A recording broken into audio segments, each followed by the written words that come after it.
Bwana asifiwe. Kwa majina naitwa Amos Naftali, mwimbaji wa nyimbo za Injili. Nipo hapa kuwaletea neno la Mungu katika jamii yetu wanadamu. Nimeambiwa kwamba siku hizi Kalenge napozaliwa kwamba wanafunzi wanasoma kuanzia la kwanza mpaka la 7, wanavuka kwenda form 1 mpaka form 2. Wakifika hiyo form 2 wanashindwa kuendelea na masomo. Sasa nilikuwa naomba maaskofu na mashehe kuliombea hili swala hili. Wanafunzi wetu wanaposoma waweze kumaliza masomo yao, wasishie njiani.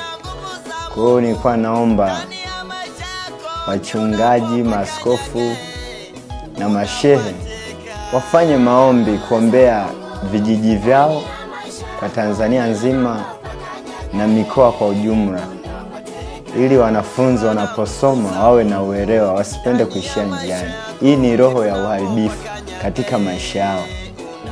Unaposoma katika kitabu cha Zaburi 118 inasema hivi, mstari wa 5 inasema hivi: katika shida yangu nalimwita Bwana, Bwana kanijibu, akaniwekea panapo nafasi. Kwa hiyo tunapomwita Bwana lazima tukimlilia, tuweke katika nafasi zetu. Kila mmoja na nafasi yake katika maisha yake. Kwa hiyo tupende kumwomba Mungu atutetee katika nafasi zetu tunazozipambania. Ukisoma tena kitabu cha Zaburi 120